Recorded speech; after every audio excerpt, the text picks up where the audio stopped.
May babaeng nagpapakita, nanunukso at pumamatay sa isang junction.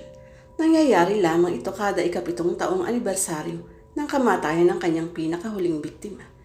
Sadyang nang aakit ito ng mga salawahang kalalakihan at inaayang makipagniig sa kanya. Kung multo ba siya o masamang elemento? Depende siguro kung kaninong kwento ang pakikinggan mo. I have always been fascinated with women. Well, I actually mean gorgeous sexy women. 5 taon pa lamang ako. Gustong gusto ko nang nakakasilip ng cleavage ng mga babae. Gusto ko rin ang tumititig sa maganda nilang legs, maliliit na bewang at yung mga makukurba ang katawan. Pero syempre dahil good boy ang image ko, sinasarili ko na lamang ang mga pantasya ko. Ingat na may makaalam ng aking sikreto. Lalo't higit dahil nagagamit ko naman ang good boy image ko para maitago ko ang pagpapantasya ko sa mga gandang kaeskwelas ko. Hi Eric, pagbati ng major crush ko na Isabel. Crush ko na siya since high school to days. Lalo na yata ngayong nasa kolehiyo na kami. Mas nakakaporma na kasi siya ng mga damit na may bagas niyang isuot. Mga pormang bagay na bagay sa tangkad, katawan at ganda niya. Lalo na't mahilig siyang magsuot ng mga damit na tila kinulang sa tela. Hi Isabel, medyo awkward na bati ko sa kanya pabalik. Tapos na ba ang klase mo? Oo, ikaw. Tapos na rin. Tumabi siya sa akin at umangkla sa aking kanang braso. Nataranta ako, pero hindi naman ako nagpalata. Mag-malling naman tayo. Aniya, may lakad ka ba? Malling? Niyayaya niya akong mamasyal. Holy crap, what is happening? Medyo nanginig ako, lalo pat nasisilip ko ang bungat ng kanyang dibdib na halos lumuwa na sa suot na niyang tank top. Sige ba, wala naman akong lakad eh. Hindi ako makapaniwala sa swerteng inabot ko ngayong araw na ito. No, nagtataka talaga ako na tila biglang-bigla naman ito.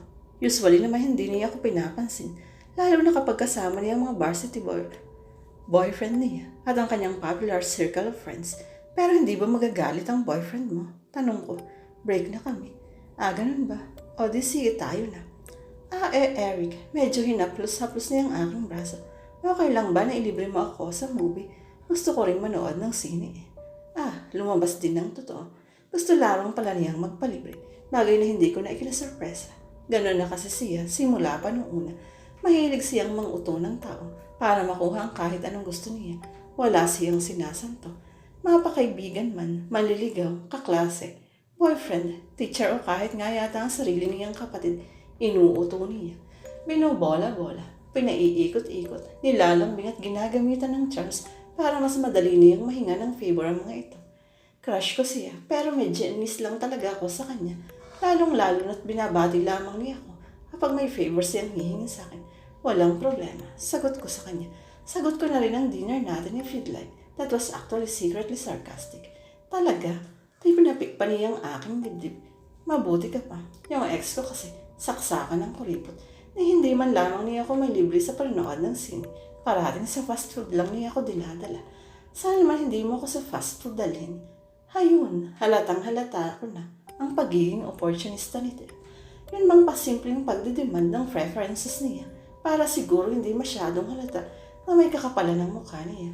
Ito na nga yung attitude niya na nakaiinsulto sa katalinuhan ko dahil ang pakiramdam ko isang dakilang tanga kung ituring niya ako. Yung nauuto, yung nagugoyo. I admire her physical beauty very much. Siya na nga siguro ang masasabi kong isa sa pinakamaganda sa lahat ng babaeng personal kong kakilala. Pero nababwisit talaga ako sa pag-uugali niya. Bagay na nakapagpapa-turn off naman sa akin. Ito na nga siguro yung dahilan kung bakit never ko siyang binalak man lang na seryosong ligawan. Pasimpleng manyak lang ako, pero hindi naman ako gago. Pumapayag ako para makasama siya, pero hindi ibig sabihin nun, hindi ko nakikita ang mga taktika niya. Sa totoo lang ito ang dapat na maintindihan ng mga babae. May iba't ibang dahilan kung bakit hindi sila siniseryoso ng mga lalaki. At isa na ngang dahilan ang mga nakaka-turn off na pag-ugali. Kaya naman kahit na may karelasyon kami, we constantly look around for better options na hindi puro sakit ng ulo, bukod sa mambubutas pa ng bulsa sa mga bisyo at sari-saring luho. Take your pick. Maangas na pagkakasabi ko nun sa kanya, medyo nakangisig pa, kahit pa sa pinakamahal na restaurant. I don't really mind. OMG Eric, you're the best. Iba na talaga ang mga kadate na rich kid. Ikaw ha, baka ipag-shopping mo pa ako niyan ha. What could be more obvious than that? Ibang klase talaga. Physically attracted man ako sa kanya. Pero talaga namang nabubisit ako sa kanya. Nagdadalawang isip na tuloy ako kung gusto ko pang tumuloy sa biglaang lakad na to. Kasama siya. Pero teka nga, masubukan nga ang delikadesa sa babaeng to. Shopping, mas nilakayan ko ang pagmisis sa kanya. Kapag may shopping na, may kapalit na yun. Kunwaring biro ko. At ano naman ang kapalit? Aba, at ibang klase rin talaga ang determination ng babaeng to. Don't ask. Alam ko naman na hindi mo kayang ibigay. Nakangisi pa rin ako. Huwag mong sabihin katawan ko. Napakakaswal ang bulalas niya. Nagulat ako. Hindi ko ipinalata. Pero nagulat talaga ako. Hindi ko akalain na yun ang iniisip niya. Paano kung yun nga? Pinilit kong itinago ang pagngisi ang matinding kaba sa aking dibdib. Depende siguro kung saan mo ko dadalhin. Ayoko sa motel ha. Gusto ko sa hotel na hindi bababa sa 4-star. Man, this woman is promiscuous. Ilang taon na ba siya? 19? She's only my age and she's already behaving like this. I can't believe how far she could go in exchange of what? Few pieces of branded clothes. This is it. This is an absolute turn off for me. I know I am quite willing to be so darn stupid just to spend a few hours with her, but I am not that stupid. Alam kong gulo at pagkalulong lamang sa pagkakamali ang aabutin ko sa kanya.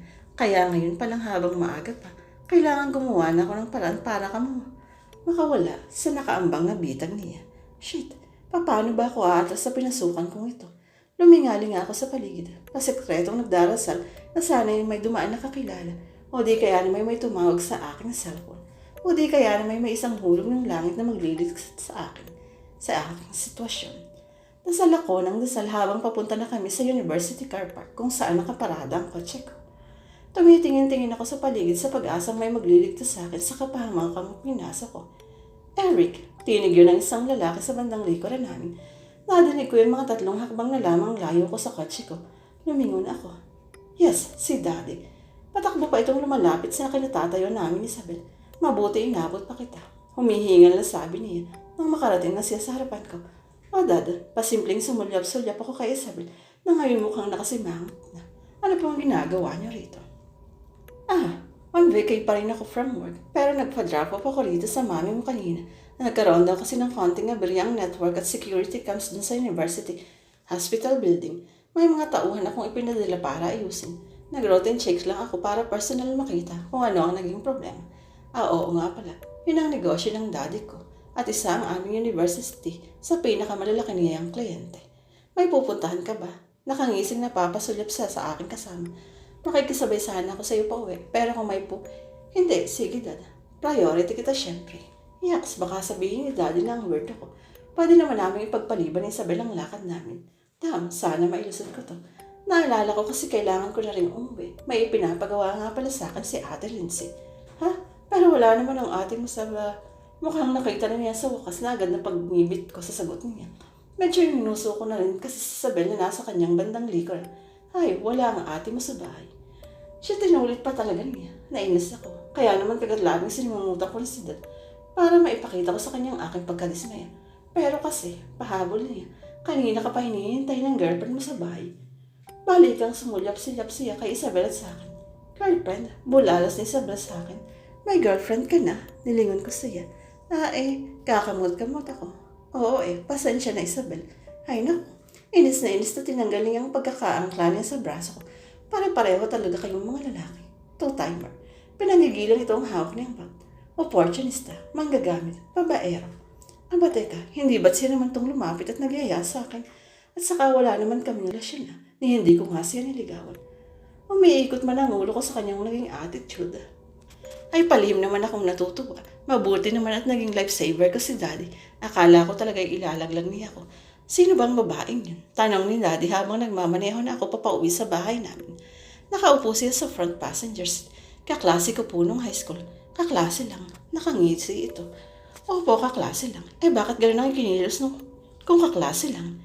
Ewan ko po sa kanya. Siya lang naman po ang nag-assume. Ikaw baka nanlolo ko na ka na naman ng mga babae Masama yun. Alalahanin mo na may kapatid kang babae. Nanlolo ko na naman. Nakasimangot na reaksyon ko sa akusasyon niya. Anong na naman? Wala pa akong nilokong kahit sino sa tanang buhay ko. Yung Isabel na yun ang lumapit sa akin kanina. Hindi ako. Ako ang niyayaya niyang mamasyal. Malay ko ba na sa pagpayag ko lang sa imbitasyon niya? Piling niya kami na. Bakit? Nakalimutan mo na ba ang ginawa mo kay Sia? What? Sambakol ng mukha ko. Sa inis ko medyo nailis ko ang tuloy ang bahagyaang pagmamaneha ko. Parang napunta naman kay Sia ang usapan.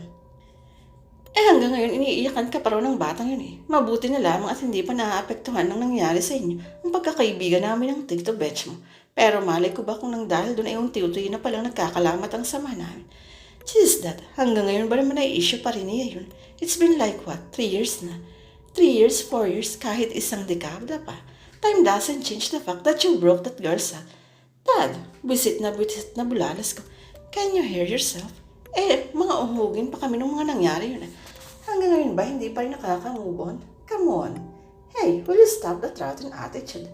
Then stop bringing up the issue over and over again. And besides, she's been out of the country for how long na? 2 years na. Paano nyo naman nalaman na iniiyakan pa niya ako? Kung narito kayo at naroon naman siya sa States. Your Tita Mitch told me. Tita Mitch is my dad and mom's friend. Na napangasawa naman ang kanilang katropa na si Tito Bench na siya namang parents ng payatot at iyakin at assuming na siya na yun. Hindi makamo siya makamove on.